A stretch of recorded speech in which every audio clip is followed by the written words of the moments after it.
Et on... Déjà. Et wesh, j'ai rien fait. En vrai, c'est plus simple de le faire quand quelqu'un n'est pas là Bah ouais, que quand tu quelqu'un est là. m'étonnes. C'est autre chose en fait, Tu c'est un m'étonnes. autre délire. Je regarde. C'est un autre délire. Bon, allez, on y va. Yes. Hop, hop. Bonjour tout le monde et vous êtes là, c'est pour Chill avec Malik. Aujourd'hui, comme vous le voyez, c'est un épisode assez spécial parce que je suis chez mon invité et eux. Oui, c'est une femme, une jeune femme qui a plein de ressources, très intelligente et qui est scorpion comme moi. Yeah. Donc voilà, elle a accepté de m'accueillir chez elle pour cet épisode de Chill avec Malik. Aujourd'hui, on va parler en fait de beaucoup de choses parce que elle est féministe, très engagée, elle a voyagé. Elle connaît un rayon sur la charge mentale.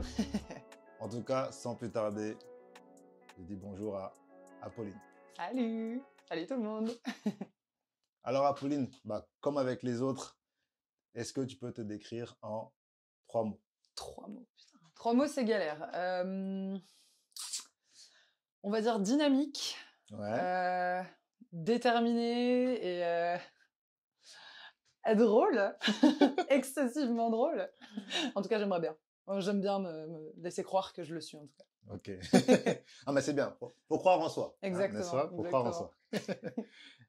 Et vu qu'on est chez toi, on est dans ton salon, si tu devais être un meuble ou un mobilier, quel mobilier serais-tu? Eh ben, tu sais quoi, juste en la voyant, du coup, je me dis bibliothèque, en fait. Toi, t'aimes la lecture. Ouais, oui, depuis très très longtemps. Mais tu vois, je me dis dans le sens où c'est un objet qui est utile, qui est esthétique et qui a un puits de connaissances et que tu as toujours envie de remplir justement de plus d'informations. Donc ouais, je trouve qu'en fait, ça me correspond plutôt très bien quand j'y réfléchis. Ok, je sais que d'autres auraient dit le meuble télé. J'ai pas de télé chez moi, donc ça risque pas. C'est bien, c'est bien, c'est bien. T'as bien raison. Alors, tu es scorpion. Yes. Et moi aussi, du coup, donc. Et, non. Sans blague. Le choc. Et je me suis posé la question parce que souvent ça m'arrive, j'ai des réactions, je me dis, ouais, non, là, je suis vraiment comme un scorpion, tu vois. Est-ce que toi, ça t'est arrivé récemment d'avoir ce truc où tu te dis, ouais, là, je réagis comme je devrais être, comme une vraie scorpion du mois de novembre, tu vois. Du mois d'octobre, en ce qui me concerne, attention. Pardon, très important ça. Pardon. Mis à part le fait de quand j'ai envie de casser la tête des gens, en vrai, ouais, un peu quand même. La dernière réaction, genre bien scorpionesque que j'ai eue, c'est hier au soir, du coup, où je me suis interposée entre un mec qui était relou et une fille dans un bar, et où là, je me suis dit, en fait, voilà, je suis très sympa, jusqu'au moment où quelqu'un dépasse la borne, tu vois, genre la limite qu'il faut pas dépasser, et là, je suis une machine de guerre, honnêtement. Donc, et ça, pour le coup, je me dis, c'est un truc bien scorpionesque, vraiment. Surtout qu'on a beaucoup de patience en général. On peut encaisser, mais le jour où tu... C'est mort, mais à tout jamais. Ouais. Ah oui, non, là, il y a des trucs, ça se pardonne, il y a des trucs, tu peux passer outre, il y a des choses... non. Nous, on parle, nous, c'est à vie. Exactement. On t'a jeté de notre vie, Et ça veut pas dire que c'est simple. Ça veut pas dire que c'est simple. Ah, des fois, c'est très, très dur. Mais pour autant, une fois que c'est fait, c'est fait. Il n'y a pas de retour en arrière. C'est ça. No comeback. Never. Alors, donc, tu es né en 94. Tout à fait. Je laisse les gens faire les maths. À Lyon. Ouais. Les Gones. Et aujourd'hui, tu vis à Paris. Ouais. Aujourd'hui, tu vis à Paris. Enfin, à côté de Paris, oui, maintenant. Oui, tu es à la frontière. C'est à la frontière entre... Voilà. Ça a été dur de traverser le périph'. Oh, ça va. Et donc tu vis à Paris. Et mais je voulais d'abord savoir, en fait, où est-ce que tu as étudié, en fait, avant d'arriver à Paris? En fait, j'ai commencé mes études à Paris, c'est-à-dire que vraiment, quand j'ai eu 10 ans, j'avais de la famille, en fait, qui habitait en région parisienne aussi, qui habitait à Colombes. Et du coup, on est venu avec ma mère quelques fois rendre visite et tout. Et genre, je m'en souviens vraiment, c'est impressionnant. Hein. Le souvenir, il est ultra calé dans ma tête. On est venu pour mon anniversaire de mes 10 ans. Ouais. On a fait la Tour Eiffel, on a fait le château de Versailles, on a fait des trucs un peu clichés, tu vois, genre Grévin et compagnie. La base, mais tu sais, ces trucs ultra clichés que je ne refais jamais, moi, en tant que Parisienne maintenant. Mais vraiment, à 10 ans, j'ai dit, c'est ici que je vais vivre. Ah ouais. Genre, ouais, mais déterminée comme jamais. Et ça m'a pas lâché. Et quand quand j'ai fait l'ancêtre de Parcoursup, tu vois, mes demandes post-bac et tout, j'ai dit ce sera Paris et pas ailleurs, quoi. Mes parents, ils étaient prévenus dès le départ et du coup, j'ai emménagé à Paris. J'avais même pas 18 ans. Ouais, quelques mois avant. Oui, mais j'avais pas 18 ans quand je suis partie de la maison et que je me suis installée dans un petit studio de 10 mètres carrés dans le 16e arrondissement. Ah oui, t'as le direct, boum. J'ai commencé dans le 16e, juste à côté du Parc des Princes. T'as noté le 10 mètres carrés quand même. Oui, voilà. Mais... C'était la toute petite bourgeoisie. Toilette sur le palier? Évidemment. Partagée avec les autres gens. Ah ouais. Non. Classique. Horrible. Donc quand t'arrives là, à Paris, 16e arrondissement, 10 mètres carrés, toilette sur le palier, qu'est-ce que t'as étudié?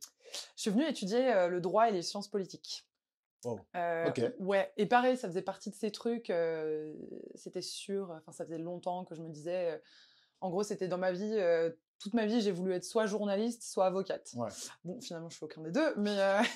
C'est une histoire de la vie. Mais on va y revenir, il y a des trucs en lien quand même. Mais ouais, je m'étais hyper vite décidée pour le droit et le parcours droit sciences politiques de ma fac me convenait vachement bien. Et c'était des super années, c'était très très cool. T'étais à quelle fac du coup? J'étais à l'Institut catholique de Paris. Ok. Ouais, un peu surprenant quand on me connaît. J'étais un peu une minorité là-bas. Ah oui, il va y avoir des interruptions félines de temps en temps. Ouais, une vie avec un chat en colocation. Qu'on appelle UU parce que c'est un vrai pot de colle. Donc voilà, ça risque d'arriver. Mais ouais, non, j'étais pas... J'allais dire pas la cible. J'étais pas... Destinée à... Ouais, disons que... C'est pas ton truc. Non, mais quand tu dis l'ICP, effectivement, voilà, il y a une grosse partie des étudiants qui, effectivement, venaient de familles aisées, catholiques. C'était pas l'exclusivité, mais voilà, clairement, je pense que je faisais partie d'une classe sociale qui n'était pas majoritaire. T'étais dans la minorité, quoi. Un peu, ouais.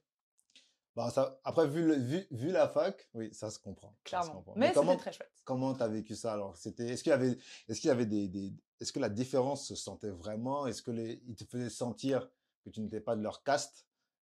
Tu vois?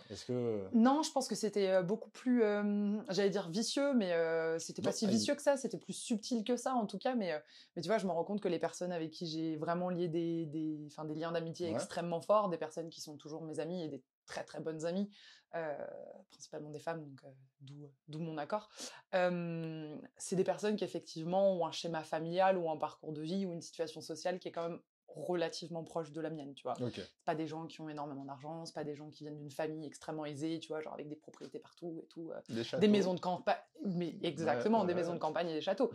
Donc, en un sens, t'en reviens quand même à fréquenter des gens qui te ressemblent, c'est logique, qui ont une éducation qui est un peu la même que la tienne, et ouais, du coup, effectivement, j'étais pas la reine des abeilles à la fac, tu vois, mais je l'ai très bien vécu, c'était très bien. Ça se comprend, là. Ouais. Du coup, t'arrives, t'étudies donc, tu fais ça parce que tu fais du droit parce que tu veux être soit journaliste, soit avocate. Et donc, si j'ai bien compris, en te connaissant, ça te fait voyager. Ouais, j'ai fait un semestre, ma 3e année, j'ai fait un semestre d'échange aux États-Unis, en Californie, dans un petit bled. California girl. Mais dans un bled pas du tout connu. Ah, où ça? Ça s'appelle Chico. Ouais, non, personne connaît, mais vraiment personne connaît, c'est pas sur la côte, déjà. J'ai écouté dire, c'est pas sur la carte. En vrai, genre, je pense que tu regardes une carte de Californie, genre, si elle est pas bien détaillée, Chico, ça y est pas. Ouais. C'est c'est Unitown, quoi. Vraiment, c'est Petite bourgade. Ouais, bon, c'est pas non plus minuscule parce que ça s'étendait un peu, mais le centre-ville, tu vois, genre Main Street, oui, tu le fais vite fait. Ouais, ça se faisait en un quart d'heure, c'était un petit bled, quoi, mais... Ce serait l'équivalent de quoi, ici? Une petite ville, comme quoi, Reims, comme encore plus petit? Même plus petit que ça, ouais. Genre un village, quoi. Comme un village, un grand village ici. Ouais, c'est ça, un peu comme un grand village, en fait, où, du coup, un peu comme si t'avais un grand village avec un centre, et puis un peu, tu vois, genre... la périphérie, tu vois, autour, mais avec un truc assez étalé, parce que du coup, voilà, les frat houses, tu vois, étaient un peu dispatchés un peu partout. Il y avait un campus, mais il y avait aussi, voilà, des résidences étudiantes un peu plus loin, typiquement là, moi, où j'étais. Voilà. Mais ouais, non, un petit bled, mais hyper cool. Super expérience. Ouais. Ça, c'est nice. Ouais, c'était ouf. Donc, t'arrives aux États-Unis. Ouais. Mais après, boum. Enfin, je veux dire, quand t'arrives aux États-Unis, Parce que, voilà, comme toi, Ouais, j'ai connu je me les souviens. États-Unis, Mm. j'ai fait 5 ans là-bas. Euh, le choc culturel, tu l'as vécu comment, toi?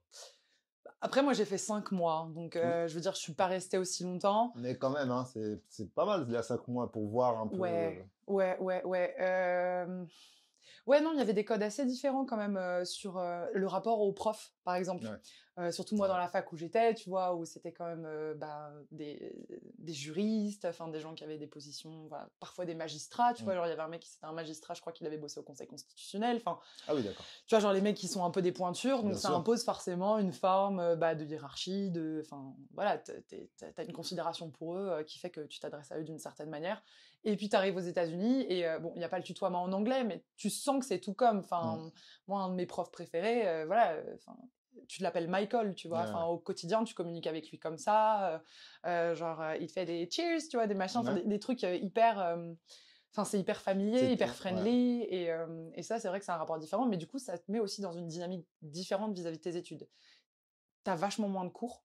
Moi, j'avais 4 ou 5 cours, je crois seulement, donc finalement, j'avais pas des cours toute la journée, j'avais pas des cours tout le temps, il y avait des journées où j'étais beaucoup plus relax, mais par contre, je faisais beaucoup de travail personnel, Ah oui, ce qui est pour le coup faut rendre beaucoup de trucs. de ouf. Ce qui n'était pas forcément une grosse différence par rapport à la fac de droit, parce que la fac de droit, t'en as par-dessus la tête. Ouais. Mais pour autant, quand même, voilà, t'as une forme d'autonomie. Et aussi, j'étais sur des sujets qui étaient vachement plus proches de moi, en fait. Comme, par exemple. Ben, j'avais un cours de restorative justice, qui est une forme en fait, de justice qui repose pas sur la punition, mais sur le principe de la réintégration des personnes qui commettent des offenses. Ouais. On parle de offenders, tu vois, on Ouais. parle pas de criminels, en fait. Et c'est dans cette notion de dire aussi que, en fait, dans le système judiciaire actuel, on donne pas une place suffisante à la victime, et que finalement, en fait, on considère qu'un criminel doit rendre des comptes à l'État, Et euh, pas à la et pas à victime. la victime, et qu'en fait, les peines qui sont infligées sont pas forcément celles qui correspondent le plus à ce dont la victime aurait besoin pour se construire, pour passer à autre chose, et finalement, le conflit, en fait, n'est pas résolu. Et la Ah oui. restorative justice, ça s'intéresse justement à cette relation entre les personnes et à comment tu répares le lien au sein de la société en réparant aussi, tu vois, genre, le lien qui a été brisé à cause de l'offense qui a été commise. Parce que moi, je trouve ça logique. Si tu me fais du tort, Ouais. ça manque que tu dois rendre des comptes, tu vois. Bah, dans la vie de tous les jours, Ouais. c'est ça, hein. Quelqu'un te parle mal, c'est auprès de toi qui vient s'excuser, S'excuser. tu vois, genre Ouais. c'est pas auprès d'une institution, c'est Bien pas auprès sûr. d'un truc comme ça. Tu casses un truc chez moi, toi tu le rachètes, ou tu m'aides à le réparer. Je veux dire, tu vois. Bah, c'est exactement ça. Bah, c'est typiquement Ouais. le genre de truc, par exemple, il y avait des jeunes, tu vois, genre qui avaient été pris pour des tags ou des trucs comme ça, Ouais. et ben, ils n'étaient pas envoyés en tôle, ils étaient en gros en travail d'intérêt général, enfin un équivalent, tu vois, nettoyer et tout pour ça. nettoyer, réparer, Ouais. compenser, en fait, voilà, Bien sûr. vraiment, Ouais. ce qui me semblait beaucoup plus logique, mais Ah voilà, oui, non, c'est sûr. juste pour donner un exemple, tu vois, genre de cours que j'ai pu avoir, et enfin, c'est des cours qui ont changé ma vie, honnêtement. Ouais, mais c'est super intéressant. Ouais, Franchement, c'est. ouais, ouais. Parce que je me demande bien comment c'est au niveau du système français, tu vois. Est-ce que les gens ont ce genre. Enfin, je pense qu'il doit y avoir l'équivalent en France de ce cours-là, quelque part. C'est ultra minoritaire en France. On y arrive, hein. On y arrive un peu doucement quand même. Nous, ça passe aussi par les modes alternatifs de règlement des conflits, tu vois, donc tout ce qui est la médiation, les choses Ouais. comme ça, qui visent quand même à trouver des solutions, mais c'est pas du tout les choses qui sont mises en place pour des crimes violents ou pour des offenses vraiment majeures, tandis qu'aux États-Unis, ça le fait un peu plus. Comme d'habitude, c'est le Canada qui est vachement en avance là-dessus. C'est dans des petites communautés aussi, genre les Navarros, tu vois, les trucs. Ouais. C'est ce genre de communauté où ça prend un peu plus, et un système comme le nôtre, le système français, ça a un peu du mal à prendre. Voilà. On a du mal à pas considérer la justice comme un outil de répression. Ouais. C'est triste. Bon. En même temps, quand la justice est utilisée comme moyen de répression, comment tu veux que le peuple voit ça différemment? Clairement. Mais c'est un autre débat. Pour l'instant, c'est un autre débat. C'est un autre débat. Peut-être on va y revenir, on verra bien. Peut-être. Mais c'est pas la page pour l'instant. Donc, tu fais les États-Unis. Ouais. Et tu fais carrément l'opposé, l'ennemi juré, entre guillemets, des États-Unis, c'est la Russie. J'adore. Tu tombes en Russie. De ouf. Pourquoi? Comment? J'adore dire que j'ai fait les deux blocs de la guerre Clairement. froide. Je trouve ça très drôle. Je pense que je suis fichée et en Russie et aux États-Unis, qui doivent se dire, mais elle a joué à quoi, en fait? C'est peut-être une espionne. Hein? De ouf. Mais je suis sûre que je suis fichée quelque part où ils se sont dit, non, la meuf, elle est chelou. Tu t'appellerais pas Romanov? Chut, c'est secret. Non, en fait, j'ai commencé le russe, j'étais au collège. Ma maman a eu la... En fait, on avait plusieurs choix, tu sais, quand tu arrives au collège, tu dois choisir ta LV2. Oui, mais déjà... Pourquoi Enfin, le russe? oui. Mais je me suis posé la question, tu vois, genre, en fait, tu sais, t'avais genre espagnol, italien, Allemand. allemand, et il y avait russe. Et tu sais, moi, j'étais là, genre, en mode, bon, l'allemand, j'ai pas trop envie. En gros, j'étais là, genre, bon, bah, ça se joue entre l'espagnol et l'italien. Et ma mère me fait, bah, pourquoi pas le russe? Et moi, j'étais là, genre, bah, pourquoi le russe, tu vois? Oui. Et en fait, finalement, je sais pas, je Ah, me suis laissée convaincre, tu ouais. vois, et on était 2 en classe de russe. Ouais. Donc, C'est genre, des cours pendant... particuliers. Bah, clairement, hein, pendant Mm. mes années de collège, ouais, c'était des cours particuliers. Du coup, j'ai eu un super bon niveau au collège. Au lycée, on était une dizaine, mais j'avais un super bon niveau au lycée. Et du coup, j'ai vraiment accroché avec la langue, j'ai vraiment accroché avec ce Ouais. que j'ai appris de la culture. Et, euh, et du coup, bah, après, quand je suis retournée à la fac, alors du coup, pendant ma licence, j'ai pas pu reprendre le russe parce que c'était pas proposé, tout simplement. Mais par contre, quand je suis entrée en master, vu que c'était un master de relations internationales, il y avait des cours de russe. Et Ouais. du coup, j'ai repris le russe. Et quand s'est posé la question de faire un semestre à l'étranger pour ma deuxième année, du coup, l'équivalent de mon master 1 quand même, parce que j'ai fait un truc en 3 ans, bref, et ben, je me suis dit, vas-y, go, c'est le moment, je vais en Russie. Let's get it. Ouais, ouais. Et c'était chaud. Combien de temps en Russie? 5 mois aussi, ouais, Aussi. à peu près. Ok. Et raconte-nous un peu ton arrivée. Parce que, honnêtement, voilà. On est arrivé le Moi, je me pire. souviens quand j'arrive aux États-Unis, bam, j'ai l'anglais du lycée Ouais, et des chansons de rap. ouais. Petit big up à Loïc, parce que c'était avec lui qu'on rappait et tout ça, on apprenait l'anglais comme ça. J'arrive à la frontière, donc je donne mon passeport, le mec il me parle en anglais, mais je ne comprends Que dalle. que dalle, parce que le mec articule à peine, quoi. Il me prend pour un... Je pense qu'il m'a vu noir, il s'est dit, c'est un noir américain. Alors, voilà. Donc, t'es arrivé à New York, toi? Non, Washington. Ah, Washington. Ouais. Ah ouais. Et j'étais là genre, qu'est-ce que je fous là, tu vois.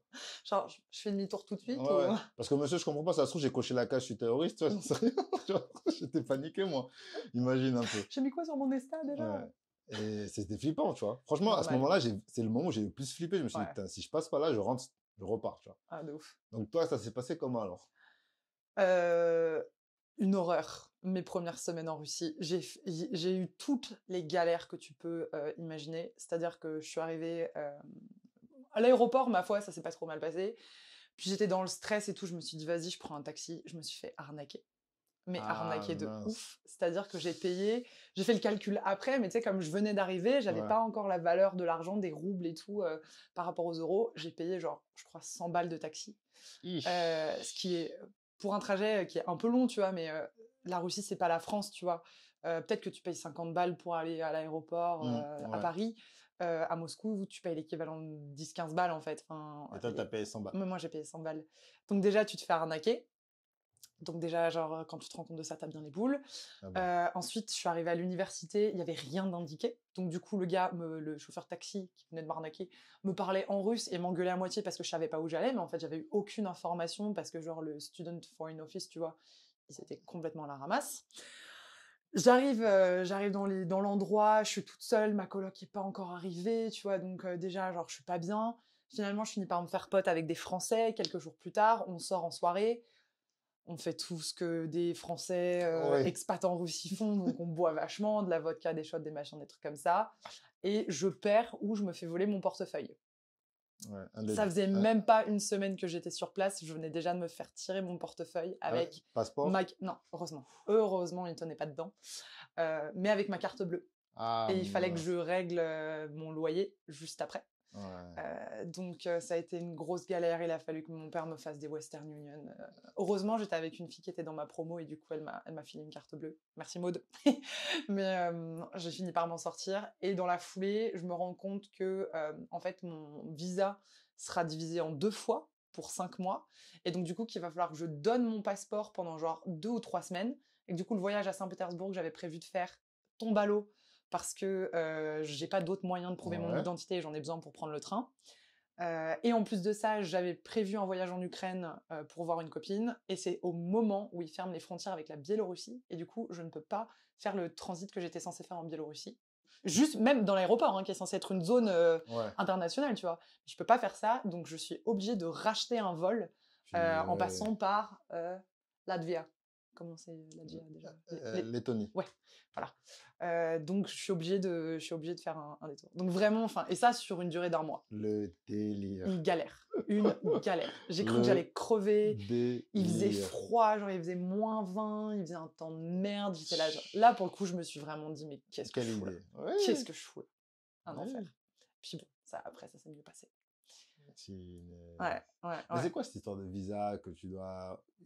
Bah, en fait, je pense que c'est la réglementation russe. C'est qu'en gros, même pour les étudiants internationaux, ils t'accordent pas un visa 5 mois en intégral. C'est des visas de 2 mois et demi, quoi. Ouais, ils ont peur Donc, que les gens je sais pas. profitent et restent plus longtemps. Qui a envie de Non, rester parce aussi qu'en longtemps? plus, je me souviens que j'avais le droit de rester 1 mois de plus et d'arriver 1 mois avant. Donc, tu vois, mais je pense que du coup, c'était sur la durée de 6 mois au total que tu as le droit de faire. Ils divisent en 2 et voilà. Mais du coup, ça veut dire que ouais, pendant à peu près 2-3 semaines, tu es privé de ton passeport, quoi. Tu dois donner ton passeport et j'avais pas pris ma carte d'identité, je pensais pas en avoir besoin, quoi. Donc, voilà, c'est chaud. En plus, mon niveau de russe qui avait un peu chuté quand même. Et ils sont là, genre, mais pourquoi t'es en Russie si tu parles pas russe? Ah oui, ils sont à ce point-là chauvins et... Ah, mais et ils te balancent ça dans la gueule, mais avec zéro complexe. Hein. C'est vraiment genre, mais pourquoi t'es là? T'es une merde. Ah. Et toi, t'encaisses, c'était là, genre. Bon, je pense que en tant qu'homme noir, la Russie ne m'attire pas des masses. C'est pas conseillé. Hein. C'est pas une question de climat, c'est de climat météorologique, c'est plus un climat social. Ouais, non, honnêtement. Ça m'inspire pas confiance. C'est tragique, hein, mais c'est vraiment vrai. Hein. J'ai rencontré des gens qui étaient d'une gentillesse sans nom, mais qui, à côté de ça, étaient d'une intolérance effrayante, quoi. Sur l'homosexualité, sur les personnes noires, ça j'ai entendu. Sur les migrants, enfin honnêtement, des choses que j'aurais pas tolérées en France, tu vois, mais bon. Là, là-bas, t'es pas chez toi, donc déjà tu vas pas trop ouvrir ta gueule non plus, t'as pas envie qu'il t'arrive des emmerdes. C'est clair. Et puis aussi parce que tout simplement, t'as quand même envie de profiter de l'endroit, tu vois, donc c'est une expérience spéciale. Mais qu'est-ce qui t'a quand même plu dans la Russie, en fait? C'était quoi? La culture, dans le sens culture historique? Ouais, ah bah pour le coup, la culture actuelle, ou, tu vois, non, pas la culture sociale, on va dire. Même s'il y a du bon. Hein. Il y a des trucs géniaux, la littérature russe ou la littérature de l'Est, il y a des trucs incroyables. Non, Si, Tolstoï, Tchekhov, Gogol, enfin, ouais, il y a de quoi faire. Attends. Je suis en train d'oublier son nom. J'ai Anna Karenine qui me bloque, mais pas du tout. C'est Anna Akhmatova, qui est une poétesse russe. Je tiens à le dire parce que c'est important de citer des femmes bien sûr. écrivaines aussi. Mais ouais, non. La culture et puis honnêtement, les paysages. C'est un des pays les plus magnifiques que j'ai jamais vus. C'est incroyable. T'as eu le temps de voir la toundre? J'ai fait le transsibérien. Donc je suis allée jusqu'en Sibérie, je suis allée jusqu'au lac Baïkal. C'est indescriptible, c'est un endroit magnifique. Tu as des espèces animales, végétales qui n'existent nulle part ailleurs au monde. Alors, tu as un bleu incroyable, tu peux boire l'eau du lac. T'es hors de tout, t'es hors du temps du coup aussi. Et ça, c'était une expérience juste de dingue. Plus les églises, tu vois, genre l'architecture orthodoxe, bien sûr. Qui est magnifique. Donc, c'est trop beau en fait. Je pense qu'il y a plein de choses à voir. Ouais. Mais je sais pas. Je sais pas si c'est, comment dire, ils le vendent mal leur pays, j'ai l'impression, tu vois ce que je veux dire? Mais ils cherchent pas à faire venir les touristes. En fait, c'est ça en fait. Ils cherchent pas à ce que les gens viennent en fait, c'est pas leur problème ça. Non. Le tourisme, non, vraiment pas. Sauf pour les jeux de Sochi, là il fallait que tout le monde vienne. Ah ouais, pour Sochi, ouais, effectivement, ils ont fait venir du monde. Comment on prononce? Sochi. Ouais. Non, clairement. Ouais, donc non. Russie, pour moi, non. Pas dans ma liste. Je peux comprendre. Et c'est dommage. D'une certaine manière, c'est dommage. Mais après, d'un autre côté, si on allait que dans les pays qui ont un régime politique qui nous convient, je pense qu'on n'irait pas on s'en irait vite dans aussi. tant d'endroits non plus, tu vois. Surtout depuis 10 ans, là, on a l'impression qu'il y en a de plus en plus, en fait. Clairement. Il y a des conflits un peu partout. Ça devient un peu compliqué de faire ses vacances, quoi. Clairement. Sinon, tout le monde va dans les mêmes pays, en fait. Ouais. Tu vas en Allemagne. Ouais, voilà. Ça va. Tu dis bon, là, ça va. Je suis à peu près safe en termes de politique. Tu restes en Europe de l'Ouest, en fait. Ouais, et encore. Et encore. Quand tu vois la montée de l'extrême droite, même chez nous, déjà, tu te dis déjà, bon... il y a des coins en France, t'as pas envie de mettre pied. Ah non, tu balayes devant ta porte aussi, hein, ça c'est clair. Tu bosses dans une fondation, du coup, qui est engagée dans le bien-être mental. Ouais. Faut bien préciser, bien-être mental. Ouais. Comment, en fait, on passe de relations internationales à bosser à ça, en fait. Comment tu fais pour te retrouver là-dedans? par accident, par concours de circonstances, en fait, je me suis décidée à me chercher une alternance pour ma dernière année de master, enfin ma deuxième année de master. Et au début, j'ai un peu fait tous les trucs, tu vois, genre qui s'imposent pour une étudiante en relations internationales. J'ai postulé au Sénat. Je pense que je suis pas passée trop loin au Sénat, mais bon, tant pis pour ma gueule. Je regrette pas, ça m'a amené là où je suis maintenant. J'ai postulé, tu vois, genre pour des ministères, des trucs comme ça, mais je sentais pas la vibe, tu sais, j'avais l'impression de faire des lettres de motivation sans y croire, enfin vraiment c'était compliqué. Puis à un moment donné, genre j'avais un peu épuisé ce créneau-là, quoi. Et je me suis dit, bon, bah en vrai, c'est quoi l'autre truc qui t'intéresse? Qu'est-ce que t'aimes bien? Et du coup, j'ai réfléchi, je me suis dit, bah c'est vrai que le mécénat, c'est un truc qui m'intéresse. Le milieu artistique, ça m'intéresse vachement. Et puis le principe, tu vois, genre de l'intérêt général, le milieu associatif, c'était un milieu qui me parlait. Du coup, j'ai postulé à l'époque à la Fondation Adrea. Et en fait, j'ai eu mon job en tant qu'alternante. Et en fait, ça a bien pris, ça a bien marché. Et je me suis spécialisée sur les sujets de communication un peu naturellement, en fait. C'est-à-dire que c'est un peu venu comme ça. J'étais plutôt bonne là-dedans, j'aimais bien, ça m'intéressait. Et du coup, ma chef, elle m'a laissé prendre le lead là-dessus. Et puis, bah, du coup, j'ai évolué. Et du coup, maintenant, c'est moi qui m'occupe de la com pour la fondation actuelle. Ouais. Et du coup, ouais, effectivement, depuis 2021, fin 2021, on travaille sur le bien-être mental, ouais. Et du coup, ça consiste en quoi, en fait, travailler sur le bien-être mental? Ouais. Bah, il y a deux choses, il y a deux aspects. Il y a l'aspect fondation et il y a l'aspect bien-être mental. L'aspect fondation, une fondation d'entreprise, en fait, elle a un montant, en fait, on lui accorde une subvention dans le cadre d'un plan pluriannuel. Donc nous, on est financé par notre entreprise pour soutenir des projets d'intérêt général. Et après, c'est toi qui détermine ta mission. Euh, et voilà. Et du coup, nous, on accompagne des projets du coup sur cette thématique du bien-être mental. Et on parle de bien-être mental parce qu'on voulait pas parler de santé mentale. Parce que santé mentale, il y a cette idée de se dire, on va parler de psychiatrie, on va te parler de personnes, tu vois, genre qui ont des maladies mentales ou des handicaps psychiques. Et tout ça, c'est très intéressant et il y a un vrai sujet là-dessus. La santé mentale, c'est vraiment le parent pauvre de la santé en France, c'est impressionnant. Mais bien-être mental, il y a cette conception de santé du quotidien et ça concerne tout le monde. Tu vois, parce que tu as une personne sur 5 qui souffre psychiquement chaque année, en fait, en France. Donc du coup, c'est des épisodes de dépression, c'est des épisodes de burn-out, c'est des des passages de déprime, c'est la charge mentale. Voilà, c'est tous ces sujets-là en fait qui font partie du quotidien et c'est ça qui fait qu'on parle de bien-être mental en fait. Ok. Voilà. Et question bête, hein. Vas-y. Est-ce que tu te sens bien, toi, au travail? Au travail, oui, je me sens bien dans mon travail. Je me sens bien dans mon travail. Moi, j'ai besoin de continuer à évoluer, continuer à apprendre. Si j'ai l'impression que je stagne, j'aime pas ça. Et puis j'ai beaucoup de boulot, accessoirement. Mais là, voilà, je suis en phase de recrutement d'un ou une stagiaire. Une probablement, parce que pour l'instant, j'ai eu que des candidatures de femmes. C'est souvent ça dans la com. Et du coup, bah, j'ai hâte aussi, parce que je pense que ça va être intéressant de faire du management. Donc ouais, non, dans mon taf, je me sens bien. Et je me sens utile. Donc ça, c'est important pour moi. Ah bah oui, parce que en plus, en tant que scorpion, dès qu'on se sent inutile, horrible. On n'est pas bien. C'est genre, bye. Ouais, on n'est pas bien. Soit on déprime, soit on se barre. Ah ouais, clairement. Donc, moi, ma question, c'est, du coup, t'es arrivé là un peu par hasard, concours de circonstances. Ouais. Est-ce que tu t'y connaissais déjà? Sur le bien-être mental? Sur le bien-être mental, pardon. Ben non, parce qu'en fait, comme j'étais déjà dans la fondation et que la fondation a fait évoluer sa mission, j'ai appris sur le tas. Mais quand j'ai commencé en 2017, on bossait sur les soins palliatifs, tu vois. Donc, sujet compliqué, hein, mais j'y connaissais rien, j'ai appris sur le tas. Et pour le bien-être mental, c'est un sujet un peu plus mainstream, donc je m'y connaissais quand même un peu, tu vois, genre j'avais déjà bien sûr entendu parler de dépression, voilà, il y a des problématiques de santé mentale dans ma famille, donc j'étais pas complètement, tu vois, perdue sur le sujet, mais j'avais pas les connaissances que j'ai maintenant, tu vois, je me renseignais pas autant. Après, c'est aussi un peu au croisement des enjeux qui, moi, m'intéressent, donc le féminisme notamment, où effectivement, on parle beaucoup de charge mentale depuis quelques années. Donc voilà, j'étais déjà sensibilisée sur ces aspects-là, pas forcément sur tout le reste, quoi. Mais c'est un prisme, en tout cas, intéressant et qui m'intéresse beaucoup. Mais justement, moi, ça m'intéresse aussi beaucoup parce que tu as sorti le mot que j'allais employer juste après. Charge mentale. Ouais.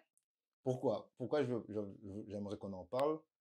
Bon, toi, tu es une femme, donc c'est un mot que les femmes ont beaucoup employé bien avant que les hommes commencent à le faire. Mais Tout à fait. pourquoi maintenant, justement, tu as beaucoup d'hommes comment dire, qui l'emploient, en fait, tout simplement, qui parlent de charge mentale, même pour eux, en fait. Mmh.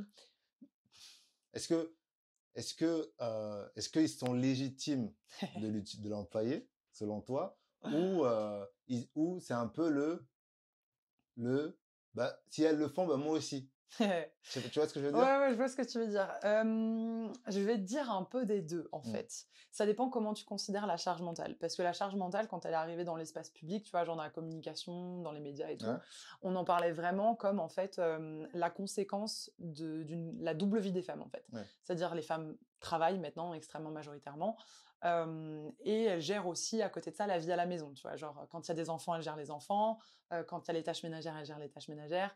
Je sais plus quelle est la statistique précise, mais c'est genre 70% des tâches ménagères, je crois, à peu près, qui sont réalisées par les femmes, tu vois, enfin, les tâches domestiques. Donc, cette charge mentale, elle est réelle, hein, vraiment, ouais, elle s'appuie sur des stats, elle s'appuie sur des constats qui sont bien réels. sûr. C'est un épuisement des femmes parce que vraiment, elles ont 2 journées, en gros, 2 Mm. journées de taf entières, dont une partie qui n'est pas rémunérée. Euh, et à Bien côté sûr. de ça, c'est des choses qui font que parfois Mm. les femmes prennent des métiers, tu vois, genre qui sont moins bien payés, ou prennent plus de mi-temps, ou prennent, enfin voilà, et qui du coup les placent dans une situation de précarité économique aussi. C'est un autre sujet, mais voilà. Ouais. Et qui à côté de ça rajoute de la charge mentale, c'est un épuisement constant, c'est-à-dire qu'en fait, non seulement tu dois penser et faire les choses pour toi, mais en plus tu dois rappeler, parce que c'est souvent dans le cadre du couple hétérosexuel, tu dois rappeler à ton partenaire des choses qu'il doit faire, Mm. qui sont pourtant des choses évidentes. Oui. Ça, c'est Voilà. ouais, ça, c'est vrai que c'est un gros problème. C'est un Je vrai suis d'accord. truc. Moi, je suis hyper vigilante dans ma vie de couple. Ouais. Hyper vigilante. Alors que je pense que je suis pas trop mal tombée, mais voilà. Voilà. C'est le truc où, tu vois, c'est le... Oui. Voilà, ça a beau ne pas, globalement, pas m'arriver, je suis hyper attentive parce que ça ne m'arrive juste pas, en Ouais. fait. Parce que tu tombes dans ces schémas tellement naturellement, c'est impressionnant. Enfin, naturellement, faussement naturellement. Oui, C'est c'est ce que tellement j'allais dire. ancré, tu vois, genre dans notre Exactement. culture et dans notre façon de Ouais. concevoir les trucs, que c'est des réflexes qu'on prend sans même s'en rendre compte en voyant nos parents, en voyant nos grands-parents, tu vois, genre tu les vois dans ces Ouais, parce que systèmes c'est et une sorte de normalité de ouf, qui nous a été de ouf, imposée. de ouf. Et enfin, quand je dis nous a été imposée, c'est parce que les hommes aussi, on a une autre normalité. Ouais, Tu vois ce que je veux dire? ouais. On grandit pas. En fait, on n'est pas éduqué comme vous. Vous n'êtes pas éduqués de la même manière, clairement. C'est nous les problèmes, on s'en occupe pas, Mm. mais on doit juste se démerder à ramener les sous en gros. C'est ce qu'on nous dit en fait. Bah, c'est un peu ça. Je, Non, mais je tu prends un caricatures énorme même pas raccourci, tant, hein. mais voilà. Ouais, ouais. Il y a beaucoup, c'est voilà, l'homme, Mm. tout ce qui se passe dans la maison, les papiers, les machins, le ménage, Ouais. tout ça, la bouffe et tout, c'est pas ton problème. Toi, il faut que tu t'excelles dans ton travail Mm. pour ramener le plus d'argent Ouais. pour payer ce qu'il faut payer en fait. Et bah tu vois, et bah du coup, quand tu traduis ça en termes de santé mentale, bah à côté de ça, tu as beaucoup plus d'hommes qui se suicident. Tu as Oui, beaucoup plus de dépression chez les hommes. Parce que justement, souvent, il y a une pression sociale énorme par rapport au travail, tu vois, genre chez les cadres. Après, c'est aussi parce qu'il y a plus de cadres chez les les hommes, tu hommes, vois. bien sûr. Donc c'est toujours pareil, c'est toujours un peu le cycle, Ouais. le truc un peu vicieux, quoi. Mais voilà. Donc parler de charge mentale pour les hommes, si tu prends là, cette définition, tu vois, genre un peu de double vie, de double responsabilité, ça me semble pas très approprié. Par contre, tu as d'autres thématiques, effectivement, et d'autres problématiques de santé mentale qui sont effectivement plus propres aux hommes. Ça, c'est un fait. Ouais. Mais justement, bon, c'est pas parce que ça s'applique plus aux hommes, mais on a beaucoup parlé de la charge mentale lors des JO, Ouais, avec Naomi tout à Osaka, fait. avec C'est Simone Biles. Simone Biles, avec encore d'autres, même Michael Phelps en a parlé. Tout à fait.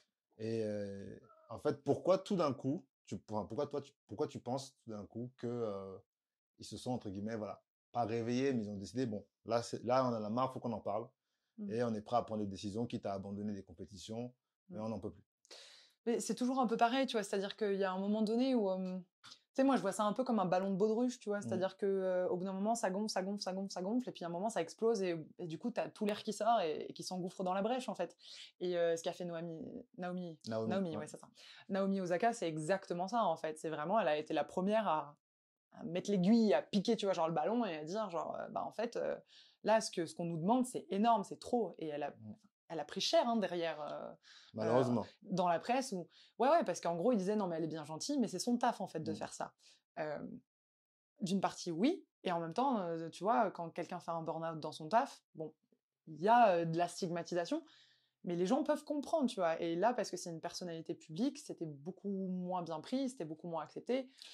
c'est pas le même genre de charge mentale, c'est quelque chose mais c'est juste le niveau d'exigence en fait qu'on demande à ces personnes-là, c'est presque déshumanisant en fait. Et pour le coup, ouais, les problématiques de santé mentale, elles sont réelles. C'est pas des choses qui s'inventent.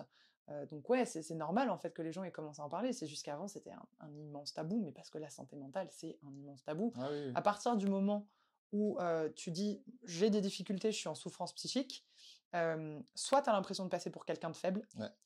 tu as peur du regard des autres, Exactement.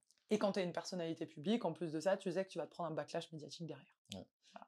Mais je trouve ça dommage parce que je pense que dans l'inconscient collectif, ou du moins d'une bonne partie de la population, selon moi, je pense que les gens ils se disent, à l'instant où tu es une star, une célébrité, et donc que tu es riche techniquement, je peux pas avoir ce genre de problème. Bah ouais.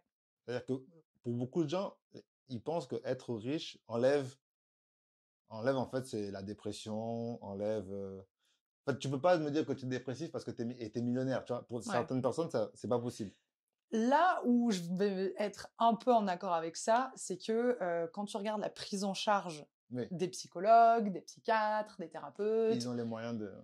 Eux, ils ont les moyens de se faire accompagner. Bien sûr. Tu vois, eux, ils sont dans des positions de pouvoir où s'ils disent « Ok, j'ai besoin de prendre un break dans mon boulot pour partir en vacances ou aller chez le psy ou faire des sessions intensives, des trucs comme ça », ils peuvent se permettre de le faire. Quelqu'un qui a une famille à nourrir et qui a justement 1000 occupations et 1000 trucs à faire, ils n'ont pas cette occasion-là. Donc, problème de riche, non. Mais d'un autre côté, clairement, tu n'as pas les mêmes moyens de t'en sortir. Mais comme tout dans la vie, tu n'as juste pas les mêmes moyens pour t'en sortir à partir du moment où tu as des moyens financiers et des ressources financières supérieures à celles de la moyenne des gens, tu vois. Donc, mais à côté de ça, tu vois, par exemple, tu as des gens, des personnalités publiques qui ont pris la parole là-dessus. Je vais donner l'exemple que tout le monde connaît, mais Stromae. Oui, bien sûr. Lui, il s'est exprimé, et quand il a fait son happening là, sur le JT, en fait, tu as les numéros verts qui sont mis à libre accès là, pour les gens, les hotlines, en fait, pensées suicidaires, et ça a explosé. Parce qu'il a déstigmatisé le truc, il a normalisé la chose en disant ouais, j'étais en burn-out, j'en ai eu trop, il y avait trop de choses, et j'ai eu envie de me suicider. Ce qui est d'une violence immense, mais en même temps, mais qui est tellement libérateur pour plein de gens, en fait. Mais c'est ça, mais moi, c'est là où j'ai un problème avec notre société, c'est qu'il faut toujours attendre qu'une personnalité, qu'un riche, ou qu'un homme blanc hétéro se plaigne d'un truc pour que ça change. En l'occurrence, Stromae, il est pas blanc. Là, dans le cas de Stromae, c'est différent, mais c'est une célébrité. Et tu vois, dans le milieu du sport, Naomi Osaka est une femme, elle n'est pas blanche. Simone Biles, elle n'est pas blanche, c'est une femme. C'est des gens connus. C'est des gens connus, mais d'un autre côté, après, heureusement qu'ils sont là, heureusement qu'ils en parlent. Je dis pas que c'est pas bien. Clairement. Mais je dis que c'est dommage qu'on ait toujours besoin d'attendre qu'une célébrité s'en plaigne pour que tous ceux qui sont censés déjà être au courant sur le problème disent ah mais oui c'est vrai, faut qu'on y pense, faut qu'on trouve une solution. Mais parce que c'est comme ça que ça arrive à notre information, tu vois. C'est parce que il passe par les canaux que les gens utilisent et les gens connaissent, tu vois. C'est pour ça que maintenant les gouvernements et globalement, tu vois, genre tous les trucs, toutes les campagnes maintenant, ils vont sur TikTok, ils vont sur Instagram, ils vont sur Twitch, parce que si tu veux faire passer le message aux jeunes, je prends l'exemple des jeunes, hein, mais parce que la souffrance mentale elle est énorme chez les jeunes, encore plus depuis la crise sanitaire, mais du coup il faut trouver les canaux de communication aussi qui correspondent à la génération à laquelle tu appartiens. Parfois c'est ridicule, parfois c'est utile, tu vois. Non, moi je suis content, franchement, je suis bien content que Naomi Osaka en ait parlé, que les sœurs Williams en aient parlé, que Michael Phelps ait avoué avoir tenté de se suicider. Je veux dire, en fait c'est des gens qu'on idolâtre. C'est ça. Qui pour beaucoup de gens n'ont pas de problème. C'est ça. Tout va bien, ils ont tout qui leur réussit. Enfin, et là tu te dis, en fait, si, ils ont tous un talon d'Achille, tu vois ce que je veux dire. En fait, c'est des êtres humains comme tout le monde. Et ça les ramène un peu à notre niveau, tu vois. Et ça, je trouve ça vraiment bien. Mais il y a des problèmes de santé qui touchent des gens, des milliers de personnes bien avant que ces gens-là en parlent. Et c'est dommage qu'il faille attendre. Il y a beaucoup de choses à faire pour informer les gens. La santé mentale, je veux dire, on connaît ça depuis, voilà, tu vois. Ouais, mais pas tant que ça. Mais pas tant que ça. Pas tant que ça. Mais heureusement qu'il fallait qu'une en parle. Je suis bien content que ce soit elle. Après, c'est dommage qu'elle soit fait un peu allumée derrière, mais bon. Bah, elle a fait ce qui était mieux pour elle, et je pense qu'effectivement, ça a eu un impact positif, tu vois. Elle a eu raison. Moi, je pourrais jamais... Tu te sens pas bien, tu te sens pas bien. Voilà. Ouais. C'est la vie. Mais voilà, c'est un sujet qui, voilà, des fois, Ça me frustre un peu sur certaines choses, bon, pas sur ce cas-là, mais tu vois, d'attendre que ça touche une certaine classe de la population pour que les gens commencent à ah ouais, mais en fait, si, il y a un vrai problème là, tu vois. C'est vrai. Ah, Ouais, mais parce que c'est dur de passer au-delà du tabou aussi. ouais, Et finalement, quand tu vois quelqu'un que tu admires qui est prêt à avouer ses faiblesses, euh, ça donne entre l'impulsion. guillemets, C'est jamais simple, de toute façon, de prendre des décisions c'est comme sûr, celle-là. c'est sûr. Surtout qu'il y a beaucoup de gens qui comptent sur toi. Bah ouais, clairement. Alors, bon, on va un peu laisser la charge mentale et tout. Tout à l'heure, tu parlais de lecture. Ouais. Et, je vois, en fait, en regardant ta bibliothèque qui est juste derrière moi, que tu lis beaucoup. Oui. Tu lis beaucoup. J'essaye. Ah, c'est bien d'essayer. Mais pour toi, en fait, que représente la lecture? Si tu avais une image à donner à la lecture, Une image. que ce serait un puits de connaissances? Est-ce que ce serait Non, un tu sais, échappatoire? c'est la corde qui m'aide à gravir la montagne, tu vois. C'est le truc qui me tire vers le haut. C'est qui me permet d'avancer, qui me permet aussi, tu vois, de me stabiliser parfois, de regarder un peu autour de moi ce qui se passe. Tu vois, c'est le truc qui me lâchera jamais, c'est le truc solide et qui est toujours là et qui m'apporte beaucoup, vraiment. Je pense que c'est comme ça que je le qualifierais. Bon, là, je regarde un peu et je vois qu'il y a beaucoup de bouquins sur le féminisme. Oui. Et tu en as parlé tout à l'heure. Ouais. Tu es quelqu'un de très engagé. Mais je vais te poser une question un peu simple. Moi, j'aime bien les questions simples. Les questions simples parce que elles sont simples, mais c'est pas souvent facile d'y répondre. C'est ce que j'allais dire. J'allais dire, c'est toujours vicieux, ça. C'est simple, mais compliqué. La réponse, elle est jamais simple, voilà. par contre. Si tu devais donner une définition du féminisme pour toi, qu'est-ce que tu dirais? C'est pas une réponse simple à faire. Le féminisme, pour moi, c'est vraiment le fait de donner les droits et les opportunités aux femmes qu'elles méritent, au même titre que les hommes. Voilà, en fait, le féminisme, c'est comment tu fais société aussi. C'est comment tu considères ta société et quelle place tu considères donner aux femmes. Et ben en fait, c'est la place qu'elles veulent se donner à elles-mêmes. Tu vois, c'est juste ça en fait. C'est au lieu de balancer des injonctions d'un point de vue, tu vois, genre descendant où tu dis aux femmes, genre vous êtes faites pour ça ou pas pour ça. C'est juste de dire, ok, on donne les capacités aux femmes de faire ce qu'elles ont vraiment envie de faire. On leur restreint rien, on les pousse vers l'avant parce qu'elles ont aussi une vision à apporter, comme n'importe quel être humain, mais qui reste une vision minoritaire parce qu'on est gouverné dans un système qui est patriarcal, tu vois. Voilà. C'est une définition un peu longue, mais c'est important aussi de dire que mon féminisme, il est intersectionnel. Je crois pas du tout au féminisme universaliste, tu vois, genre qui dit en gros on est complémentaires, voilà, on est différents, mais on se répond les uns aux autres, tu vois, les hommes, les femmes, cette grande famille, tu vois, enfin, pour moi, c'est du bullshit. Et en plus, c'est un moyen de supprimer plein d'autres critères qui sont hyper déterminants dans la place qu'on occupe dans une société, et c'est la classe, la religion, la race, tu vois, c'est le handicap, typiquement, tu vois, genre le validisme et tout, c'est un fléau, quoi. Donc, pour moi, c'est important de dire que c'est comme ça que je vois mon féminisme aussi. S'il n'est pas ouvert au reste du monde et à l'ensemble des discriminations qu'on peut subir dans le monde, il n'a pas de pertinence, en fait. Deep. Thanks. Deep.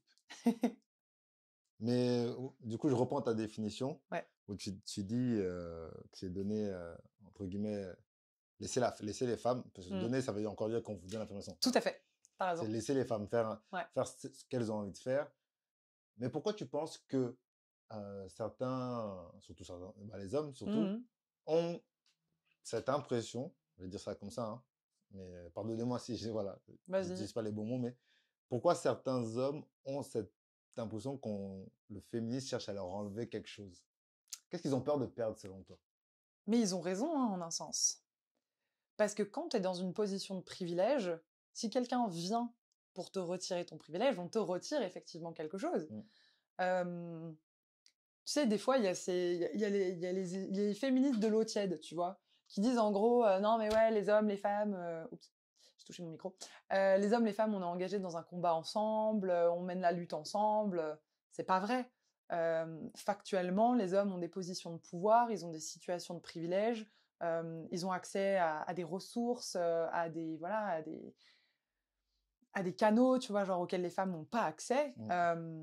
C'est pas vrai de dire qu'on va tous s'en sortir à la fin en ayant tous une position de pouvoir, tu vois, genre les places, elles sont pas limitées, elles sont pas illimitées. Ouais. Lapsus intéressant.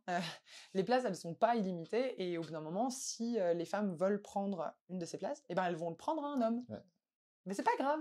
En fait, il y a un moment, tu vois, genre il faut que les choses elles changent aussi, il faut qu'elles évoluent aussi. Ça veut pas dire qu'il faut faire de la discrimination positive ou des trucs comme ça, Ouais, c'est ça, mais le ça veut danger, dire ouais. aussi que c'est ancré tellement fort nos stéréotypes, tu vois, genre pour dire il y a un processus tellement plus long pour accepter le fait qu'une femme puisse avoir accès à une position de pouvoir ou juste en fait un moyen d'expression, tu vois, genre pour toucher un maximum de gens. C'est encore tellement ancré, tu vois, genre ces stéréotypes là, que ouais, il y a un moment donné, bah faut secouer les gens parce que tu vois, au rythme où on est, il faut encore 120 ans, je crois, pour qu'on atteigne l'égalité salariale.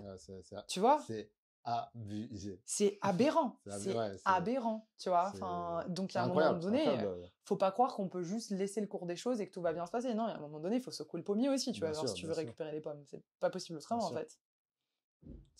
Non, mais c'est vrai. Après, il n'y a pas cette haine viscérale, tu vois. Mais c'est juste que, et ça, c'est le fameux not all men. Ok, j'ai revu. Oui, mais pas tous. Je suis pas comme les autres. C'est ça. Mais tu vois, genre, il y a un truc qui m'a fait trop marrer. Et j'ai vu une vidéo il y a pas longtemps où il y avait une meuf qui disait, ok, ouais, peut-être pas tous, mais si je te mets genre 10 gâteaux devant toi et que je te dis il y en a 6 qui sont empoisonnés, mais vas-y, mange. T'y vas pas. Bah oui. Tu vois, à aucun moment t'y vas. Bah, c'est pareil. C'est juste qu'à un moment donné, genre quand tu sais que tu peux pas deviner en fait. Tu peux pas savoir. Donc ouais, forcément, il y a une forme de méfiance en fait. Bah oui. Forcément qui se met en place. Et c'est normal. Et c'est aussi un moyen de se protéger. Ouais, mais bon. Au moins les choses changent, tu vois. Enfin, ça va pas assez vite, je suis d'accord. Ça prend du temps, je suis d'accord, mais la roue est déjà, voilà. La roue est lancée. Ouais, parce qu'il y a des femmes incroyables et des personnes incroyables qui se mobilisent et qui font avancer les choses, hein, clairement. Et heureusement qu'elles sont là. Mais c'est un long combat. C'est long. Ouais. C'est encore des mouvements qui sont minoritaires par rapport à la société, il faut pas l'oublier. Nous, notre génération, on est vachement plus sensibilisés, mais voilà, ça avance encore lentement quand même, faut pas croire. Hein. Bah, les générations d'avant, en fait. On a encore du taf, hein. Ouais, encore avant. Enfin, il y a eu des mouvements incroyables, hein, dans les années 60, déjà, il se passait des choses incroyables en France, tu vois. Dans les années 20, il y avait déjà des mouvements féministes, tu vois. Mais pour avoir le droit de voter, mai 68. Le droit de vote, quand même, on l'a eu en 44. Hein. Ah ouais, il a fallu attendre un paquet. Hein. C'est par rapport à 1890, je crois, le premier vote des femmes en Nouvelle-Zélande. Chaud. Ouais. On arrive 50 ans après. Hein. Tant d'axe. C'est pas glorieux. Ouais. Donc bon. Donc ouais, non, bien sûr, ça avance. Je veux pas être négative, mais je veux pas non plus minimiser le taf qui reste à faire. Vraiment. Non, t'as bien raison. Mais oui, comme je disais, c'est un long combat. Ouais. Il y a encore beaucoup de choses à faire. Et est-ce que tu es d'accord avec moi pour dire que le combat des femmes ressemble à plusieurs niveaux à celui des minorités comme le noir, asiatique, musulmane? Bien sûr, c'est pour ça que je parle d'intersectionnalité, en fait. Enfin, ouais, bien sûr, il y a des dynamiques qui sont similaires, en fait, parce que tu remets en question la suprématie d'un modèle qui est le modèle de l'homme blanc, hétéro, valide, et d'une classe sociale élevée ou au moins moyenne élevée, quoi. Ouais. Donc ouais, bien sûr, les dynamiques, elles sont les mêmes. Et puis, tu t'intéresses aux mêmes institutions, tu t'intéresses aux mêmes politiques, tu t'intéresses à la même dynamique, en fait. Tout est lié, vraiment. C'est impossible de dissocier ça. Tu vois, si on parle d'institutions... Ah oui. Tu vois, genre, prends la justice, prends la police, tu vois, genre, qui sont des institutions qui sont et racistes, et classistes, et misogynes. Ouais. Et c'est pas indivisible, en fait. Enfin, si, justement, c'est indivisible. Oui, c'est indivisible, mais... Ça se divise parce que c'est des thématiques qui sont différentes, mais en fait... Elles se recoupent complètement. L'origine du problème, c'est le même. Ah ouais, l'origine du problème, c'est le même. C'est les personnes qui sont au pouvoir et la façon dont ça gangrène ces institutions-là, quoi. Ça me fait penser à l'enregistrement du policier, là. Ouais, qui traite une femme... Quand j'ai entendu ça, j'étais là, mais c'est aberrant, quoi. Pour le contexte, pour ceux qui n'auraient pas suivi, ouais, c'est un policier qui appelle une femme qui a déposé plainte pour viol et qui demande à ce que cette femme soit mise en confrontation avec la personne qui l'a violée, avec l'homme qui l'a violée, c'est important de le dire. Elle refuse, parce que la confrontation, c'est quelque chose qui peut être extrêmement violent. Bien sûr. Et en fait, le policier pense avoir accroché, il n'a pas raccroché. Et là, tu l'entends parler à ses collègues et il la traite de grosse pute, à plusieurs reprises. Voilà. Et en plus, il critique la plainte, il dit c'est une plainte mal écrite. C'est ça, et puis tu sens qu'elle fait ça pour lui péter les couilles. Ouais, c'est là, tu dis wow. Bon, en tout cas, c'est sur les réseaux, allez chercher. Clairement. Voilà. Et c'est pas un cas. C'est pas un cas isolé. Il y en a plein. Et après, on vient de dire aux femmes, mais si, c'est important de porter plainte, ta gueule. Non, faut revoir tout le système. Quoi. Clairement. On va finir sur les femmes. Ouais. Quelles sont tes 3 personnalités féminines préférées de l'année ou 2021 Ouais, je vais citer Alice Coffin en premier parce que j'ai lu son livre Le génie lesbien, parce que je m'intéresse vachement au lesbianisme politique et c'est hyper intéressant. Et c'est un bouquin que je conseille vraiment. Elle est polémique, Alice Coffin, mais je m'en fous. Je suis pas forcément d'accord à 100% avec tout ce qu'elle dit, mais elle a une analyse extrêmement fine des médias en France sur le rapport à l'homosexualité et au genre, qui est hyper intéressant, donc je conseille à 100%. Je reste une fangirl de Rokhaya Diallo, qui a le podcast notamment Kif Taras, qui moi m'a appris beaucoup de choses aussi sur les préjugés racistes qui pouvaient encore y avoir en France. Par moments, c'est déprimant, mais c'est un podcast qui est ultra instructif et je trouve qu'elle a une parole extrêmement forte. Même si je comprends pas ce qu'elle fout sur les plateaux de Hanouna, ça me rend ouf. Ouais, voilà. Mais bon, après. Mais c'est un truc de grande audience et d'un autre côté, c'est bien que de temps en temps, elle soit là pour remettre un peu... les pendules à l'heure. Les pendules à l'heure, de ouf. Et la troisième personne, qui est peut-être moins connue en France, s'appelle Madeleine Miller. C'est une écrivaine et elle a écrit notamment Le Chant d'Achille et Circé, qui reprennent les mythes, en fait, les mythes de la mythologie grecque. Et c'est génial. C'est des bouquins magnifiquement écrits et je les conseille. Parce qu'il y a beaucoup de choses qui ne vont pas dans les mythes grecs. Hein. Ouais, mais là, justement, c'est fou. C'est très moderne. C'est réécrit un peu façon aujourd'hui, quoi. Non, en fait, c'est désédulcoré, tu vois. Parce que maintenant, tu as vu le film 3 ? Oui. Ah oui, c'est très... Voilà, Achille, Achille, il aimait pas les femmes. Hein. Ouais, c'est très... Faut pas croire. Hein. C'est très hollywoodien, en fait. Patrocle, c'est pas son cousin. C'était son mec, tu vois. Ouais. Donc, et elle revient là-dessus. Et à l'époque, il pouvait pas mettre un Achille homosexuel, en fait. Ah bah, à Hollywood, mais même maintenant. Maintenant, si tu donnes ça à Netflix, je sais pas. Je serais pas si optimiste, tu vois. Pas pour des figures comme celle-là. Peut-être pas Brad Pitt qui jouera le rôle, mais... Peut-être pas. Ou tu sais, même un héros lambda, peut-être. Tu vois, maintenant, parler de personnes homosexuelles, peut-être. Mais un héros de la Grèce antique, le traiter comme ça, pas dit. Je sais pas. On se donne rendez-vous dans quelques années, voilà. Moi, je suis sûr qu'ils vont le faire. C'est sûr et certain, ça va arriver. Mais du coup, à lire, absolument. On reste toujours dans les femmes, dans les femmes préférées. Ouais. Si tu pouvais être une femme qui a marqué l'histoire de l'humanité, c'est peut-être pas la numéro 1 dans ton esprit, mais là, comme ça, à chaud, si tu pouvais être une femme de l'histoire de l'humanité, je peux t'aider à orienter peut-être un peu avec des Marie Curie. Ouais, après... des Rosa Parks. Tu vois, j'aurais pas la prétention de vouloir être quelqu'un qui a déjà existé. Parce que d'un autre côté, c'est bizarre, tu vois, genre de me positionner comme quelqu'un qui aurait voulu être à la place de quelqu'un. Je reformule la question. Non, mais c'est intéressant. C'est juste que moi, je vois... J'ai pas ce rapport-là. C'est des femmes qui m'inspirent beaucoup et qui ont vraiment marqué. Tu vois, forcément, je suis une grande fan de Beauvoir, tu vois, pour tout ce qu'elle a pu apporter au féminisme français, mais il y en a des milliers d'autres, en fait. Enfin, vraiment des femmes qui ont contribué à moi, mon expérience, tu vois, genre mon initiation féministe et tout. Après, j'ai de l'admiration pour les femmes artistes, pour Frida Kahlo notamment, j'ai de l'admiration pour Niki de Saint-Phal, j'ai pour Louise Bourgeois notamment, enfin, j'ai une admiration sans borne pour les artistes, pour les femmes politiques aussi. Même si, bon, en ce moment, en en termes de femmes politiques, on n'est pas gâté. Pas gâté en France. Faut aller du côté de, par exemple, tu vois, genre de la Nouvelle-Zélande, on est un peu mieux. En France, c'est pas trop ça. En France, ça donne pas envie, mais clairement. Mais ouais, non, je sais pas. Je sais pas si j'aurais envie d'être quelqu'un, mais il faut applaudir et il faut reconnaître les femmes et ce qu'elles ont apporté vraiment en contribution. Et y compris celles qui sont pas connues, qui se sont faites flouter justement par des hommes. On appelle ça l'effet Mathilda. Ah, voilà, typique. Quand un homme s'approprie en fait la découverte d'une femme sous prétexte que bah, simplement c'est une femme en fait. C'est ça. Typiquement, Einstein bossait avec sa femme. Personne n'en sait rien, quoi. C'est impressionnant. C'est fou. Ouais. C'est fou. C'est fou. Mais bon, c'est fou comme la fin de cet épisode. Voilà. J'étais très content de t'avoir. C'était vraiment très instructif. J'ai beaucoup écouté parce que voilà, je savais que tu avais beaucoup de choses à apporter et beaucoup de choses à m'apprendre. J'espère que vous aussi qui avez écouté, ben, vous avez appris des choses. Il y a ces informations, son compte Insta. Si vous voulez suivre ses aventures, suivre ses stories, parce qu'elle poste plein de trucs instructifs.